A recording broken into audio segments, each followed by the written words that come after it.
Hello and welcome to the Evening News for today, Thursday, September 4, 2014. I'm Avinash Ramzan. Thanks for joining us. In the headlines, GECOM confirms thousands of dead live on a near-perfect voters list. GECOM says no to third round of continuous registration cycle. Ramjatan backing Nagamutu for AFC's presidential candidate post ahead of possible snap elections. Guyana still waiting on TNT to take up agri offers. Minor remanded for murdering Region 1 man. Several city canals to be desilted, and school heads urged to punish errant teachers. Now for the news in detail. The Ghana Elections Commission this afternoon admitted that there are still thousands of dead people living on its voters list as it blamed the General Registrar's Office and the Home Affairs Ministry for the situation. Svetlana Marshall now joins us to report that despite this, the Commission has given its assurance that the dead cannot vote. Though the names of 12,404 dead persons have been removed from the preliminary list of electors during the period January 1, 2008 and April 2014, Ghana Elections Commission Chairman Dr. Steve Surjwali today confirmed that there remain thousands of dead persons on the list. But this, he argued, is not GECOM's fault. He explained that constitutionally, the General Register Office is required by law to submit reports on those who have passed away before they can be flagged on the National Register of Registrants and subsequently removed when the preliminary list of electors is extracted. I'll tell you one thing. It will be terrible. You take a person off the list because he's supposedly dead, and 2 weeks later, the guy arrives and says, "Why you take me off the list? Look, I'm here." In a society where there's great distrust, I think one could be set up.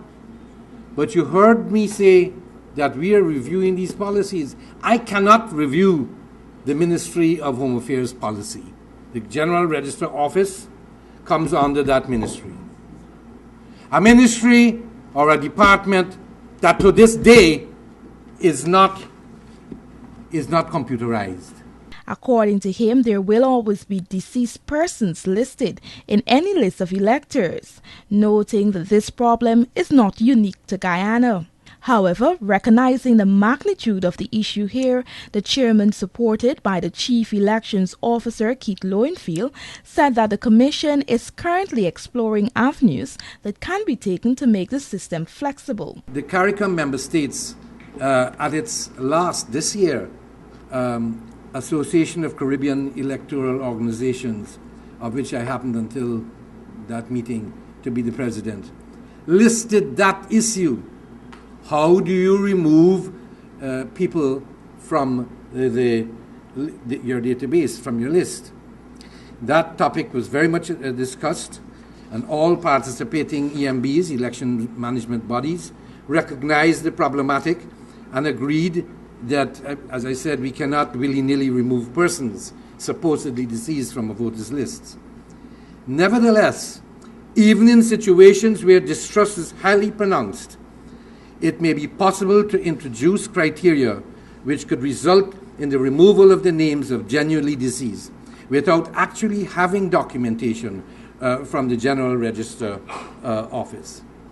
The Ghana Elections Commission has recently been reviewing its own delineated and approved steps with the intention of presenting to stakeholders, the political parties represented in Parliament, for their input and hopefully for their acquiescence. Dr. Surjwali and his supporting team addressed media operatives and members of the diplomatic community at the Cara Lodge Hotel weeks after being bombarded by the People's Progressive Party Civic. During its most recent press conference, the General Secretary Clement Roy said PPPC activists have confirmed that there are approximately 2,958 persons, including former President Otto Chung, although deceased are still included on the PLE.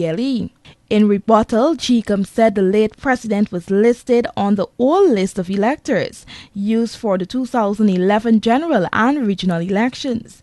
At that time, no concern was raised, although Chung had died in 2008. Despite these growing concerns on the part of the PPPC, GECOM maintains that rigid systems are in place to prevent imposters from voting on behalf of the dead whenever elections are called. Svetlana Marshall reporting for the Evening News. Meanwhile, Chairman of the Ghana Elections Commission, Dr. Steve Surjwali, said that GECOM had a near-perfect voters list as he attacked the ruling People's Progressive Party Civic for voicing its concerns. Here again is Svetlana Marshall. Ghana Elections Commission Chairman Dr. Steve Surjbali today said the voters' list is near perfect as he rebuffed allegations by the People's Progressive Party Civic that it has been significantly padded.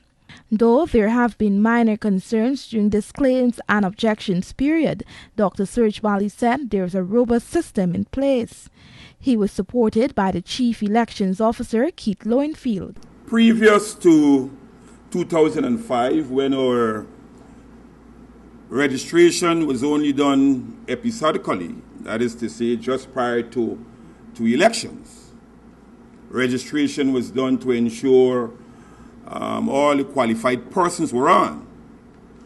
Legislation was passed in 2005 that allowed GCOM to conduct continuous registration. That is to say that we'll be in the field continuously for the greater part of the year, which is what we have been doing in the main, except when there are elections or things of that nature. So utilizing 2005 as the base year, we started continuous registration. It was explained that the quality control mechanism for the entire registration process includes several tiers of checks and balances aimed at maintaining the integrity of the National Register of Registrants. It was added that the relevant security measures associated with the integrity of the NRR is approved by the Commission. The Commission maintains that it will continue to honor legal provisions which stipulate that all lists of electors must be accurate. Svetlana Marshall reporting for the Evening News. That aside, GCOM's chairman has not responded positively to the idea of conducting a third round of continuous registration to further sanitize and purge the voters list. Let's find out why in this report. With the claims and objections exercise being conducted currently, GCOM's chairman Dr. Steve Surjbali has rejected calls by the PPPC for a third cycle of continuous registration. Speaking at a press conference today, Dr. Surjbali said that another cycle of continuous registration will be a waste of resources. The PPP, after finding several discrepancies in the preliminary list of electors, had called on GCOM to return to the registration process and rectify the issue. No, so to answer your question, I would not be a protagonist of that thing. If there are concerns, let's sort the concerns out. Don't belabor people and the taxpayers with more money. For what? For what? Our list is near perfect. We have international best practice in every system that we do. What is not international best practice, we can improve upon it. That's what we are there for.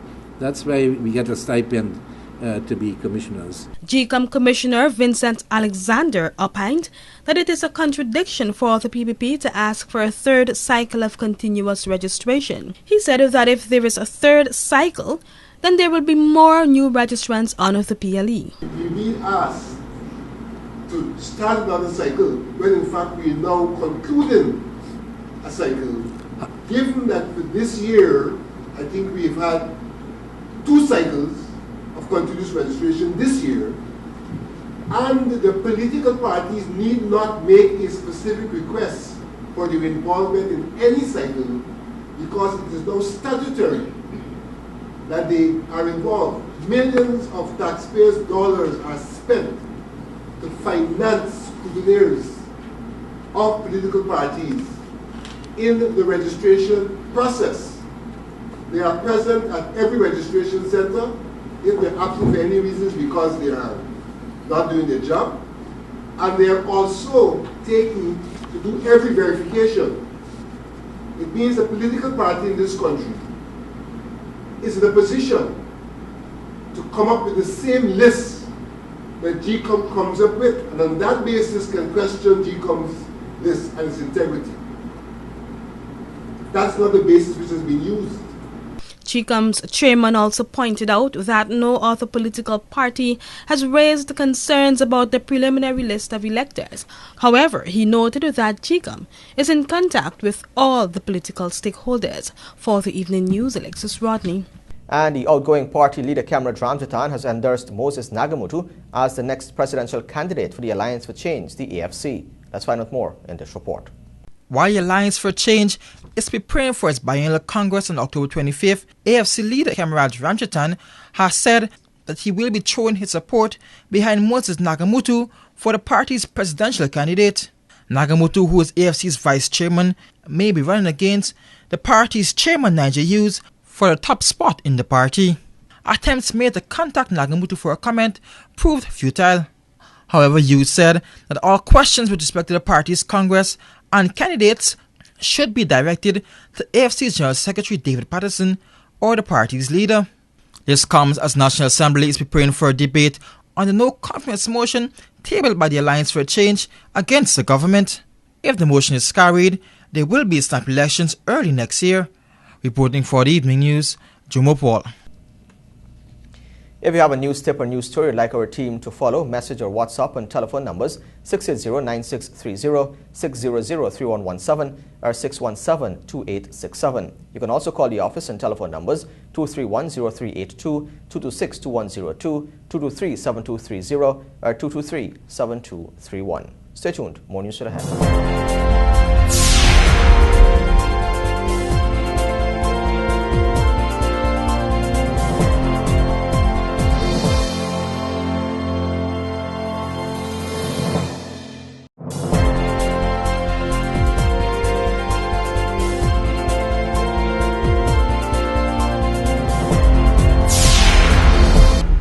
Welcome back. This is the Evening News on TVG.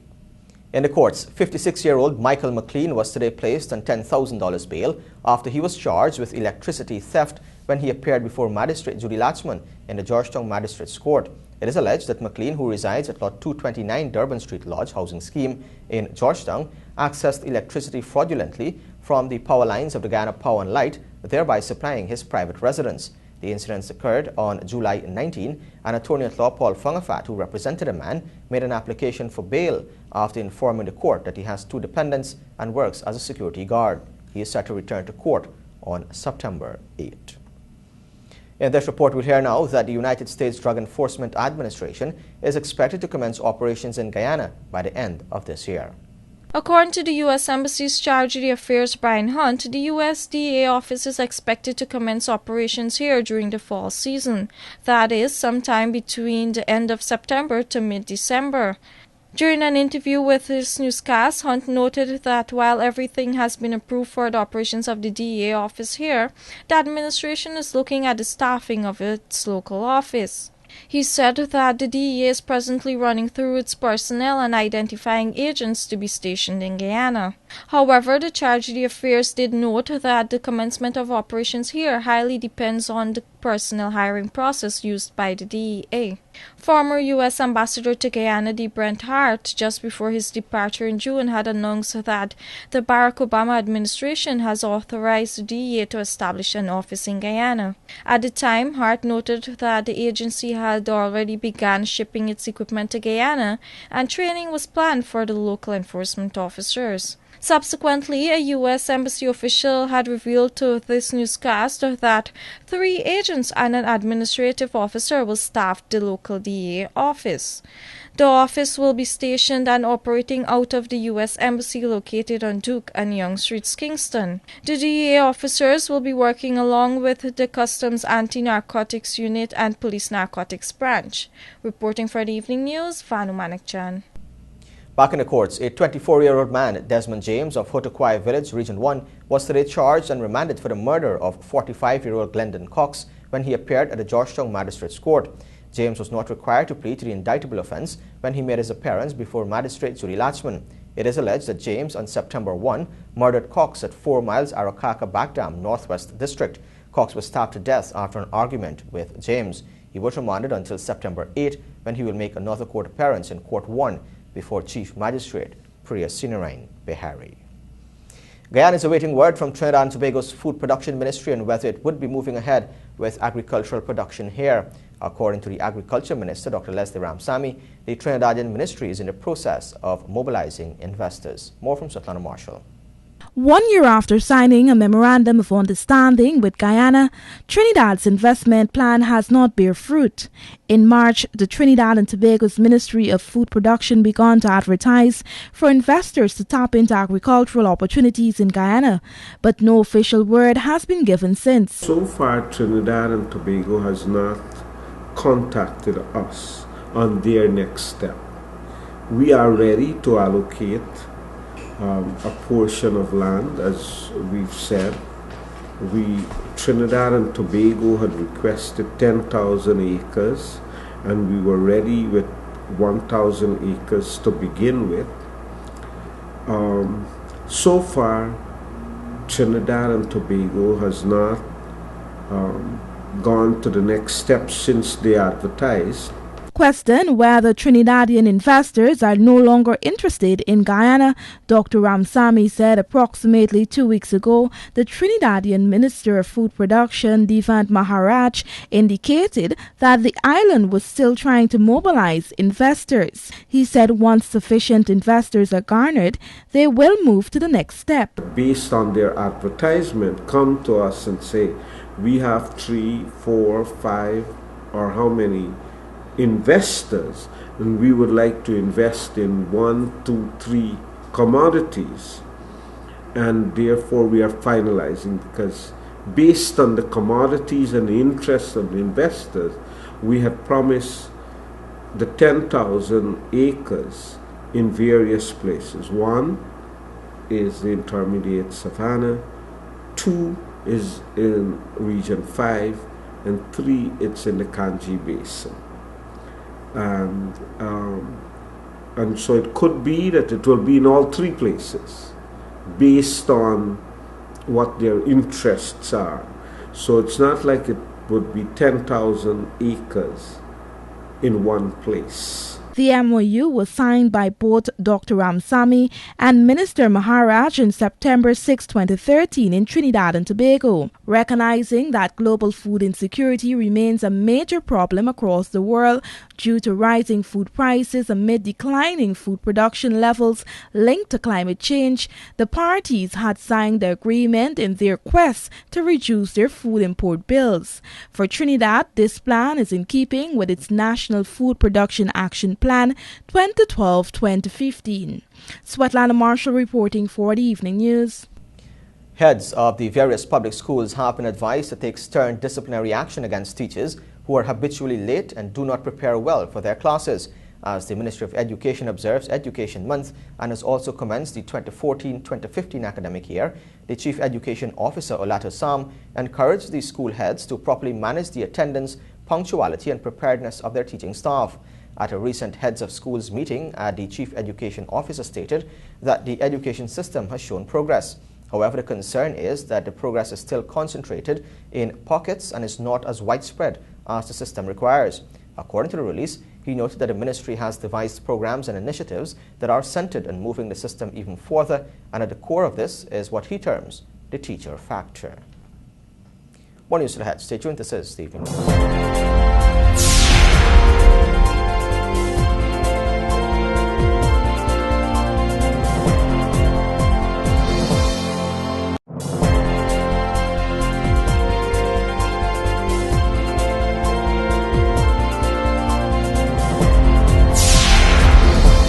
This is the Evening News. Welcome back.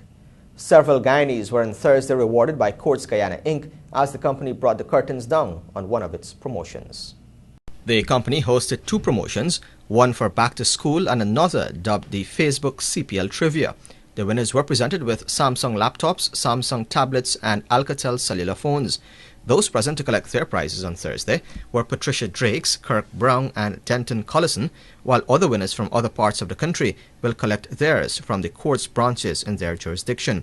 Public Relations and Promotions Officer of Quartz Guyana Inc., Roberta Ferguson, explained what customers had to do to qualify for the draw. As many of you might be aware, Quartz sponsored the recent CPL games, and as a part of our sponsorship, we also had a trivia competition on Facebook where customers got a chance to answer simple questions about the CPL games, and they were entered to win one of 3 exciting prizes, which range from tablets, smartphones, and Bluetooth speakers. Quartz is currently celebrating its 21st anniversary in Guyana, And according to Ferguson, many more promotions are in the pipeline for loyal customers of the furniture and appliance giant. And I want to invite customers to continue shopping at Courts and look forward to even bigger and better things during our birthday month, which is September. And currently we have our furniture promotion happening where a lucky customer who purchases a furniture item, $149,999 and over, they get entered to win a complete room makeover of their wish during our birthday month. And that is just a tip of the iceberg among other things that we have happening in store.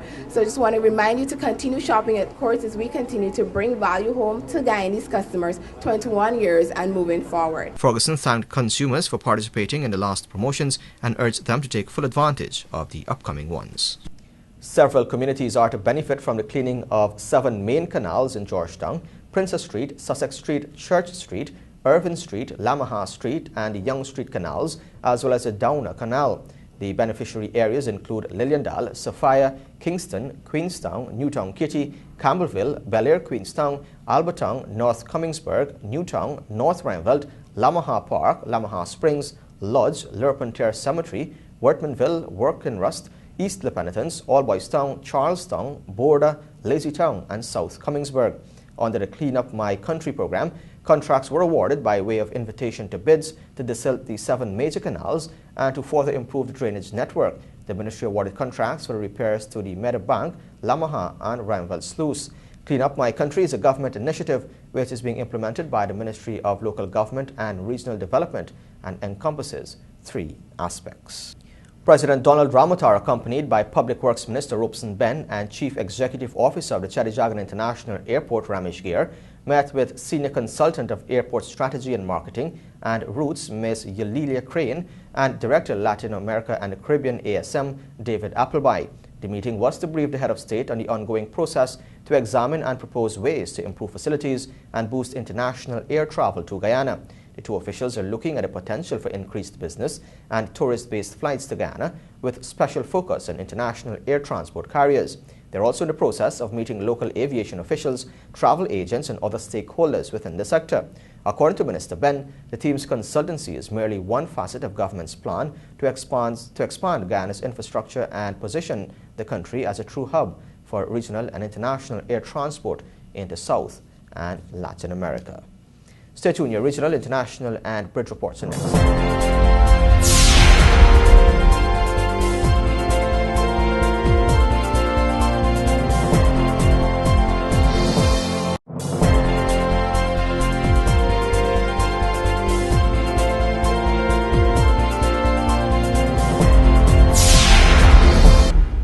Welcome back. This is the evening news. In the region, the Trinidad-based Caribbean Public Health Agency has warned the region to be prepared for the full impact of the mosquito-borne chikungunya virus.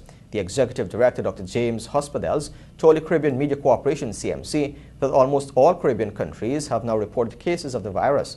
There are a total of over 9,000 confirmed cases. There is an estimate in excess of 600,000 cases in total, most of them being from the bigger countries like the Dominican Republic and Haiti, with 37 deaths in total. In the region, a woman is thought to have been beheaded in the garden of a North London house. Police said the victim was found in an address in Nightingale Road, Edmonton, at about 13 hours. Officers discovered her collapsed in a back garden and she was pronounced dead at the scene. A 25-year-old man was arrested on suspicion of murder and is in custody. Detectives said there is no suggestion that the killing had a terrorist motive. The man is in hospital being treated for injuries suffered when he was arrested. In case you've just joined us, you're watching the evening news. We now take a look at your bridge reports. The Damar Harbour Bridge is expected to be closed at 14 hours on Friday, September 5 for a period of 1.5 hours. And the Berbice River Bridge is expected to be closed from 13 hours 10 on Friday, September 5 for a period of 1.5 hours. Join us after the break for sports, sponsored by MacWop. This is the evening news.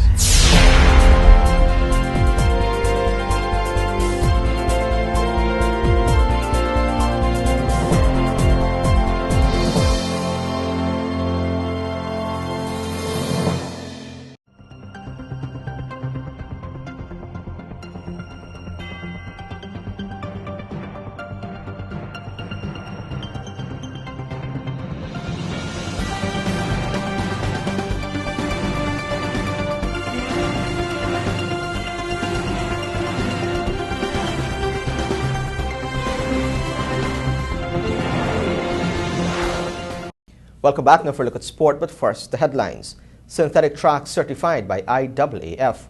Golden Jaguars draw with Dominica in Caribbean Cup qualifiers. Courts renews sponsorship of Gulf tourney, and West Indies Bangladesh square off in first test. Of course, this podcast comes to the kind compliments of MacCorp. We believe that everything worth building should be built just once. But that is why we build on culture, on trust, on integrity.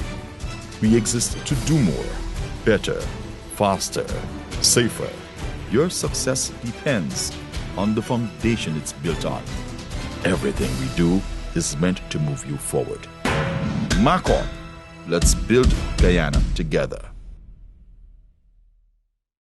Welcome back. Now for the details. The Lenora synthetic track has officially been certified by the International Association of Athletics Federations, the IAAF, as a Class 2 track. At a visit to the facility on Thursday, Sport Minister Dr. Frank Anthony and President of the Athletics Association of Guyana, Aubrey Hudson, displayed the certification of Guyana's lone synthetic facility. Both Dr. Anthony and Hudson noted that the track will benefit athletics in the nation. An official opening date of the facility is yet to be decided upon by the Sport Ministry. Football news. Guyana's Golden Jaguars making a return to competitive football after a lengthy break, and Dominica had to settle for a share of the points in the Caribbean Cup qualifiers on Wednesday evening in St. Kitts. Details in this report. Both teams failed to score in the 90 minutes as the game ended 0-0. Though they did not come out victorious, the result is a welcome one for the Golden Jaguars, who are making their first appearance as a unit for nearly 2 years. The Golden Jaguars last played as a unit on November 16, 2012, losing 2-1 to Grenada. Since then, the team has been dormant as a power struggle at the administrative level of the game meant that little or no football was being played. In fact, the team was only recently selected and has been completely overhauled, with strictly locally based players making up the travelling contingent for the 3 games that will be spread over the next 5 days. Previously, the Golden Jaguars had a high percentage of foreign-based Guyanese players, but President of the Guyana Football Federation, Christopher Matthias, said the move did little to help in the development of local football, and as such his administration is keen on harnessing homegrown talents. The Guyanese drawn in Group 6 will now face St. Lucia on Friday at 17 hours 30 and St. Kitts and Nevis on Sunday at 20 hours 30. Currently, Guyana is ranked 153 in the world, and a good showing over the next few days will guarantee a move up the rankings. Cricket news now. A confident West Indies team will take on Bangladesh in the opening test starting on Friday in Arnesvale, St. Vincent. The West Indies are fresh off a clean sweep of the 3-match ODI series and would no doubt want to take the test series as well against a team that has struggled all year.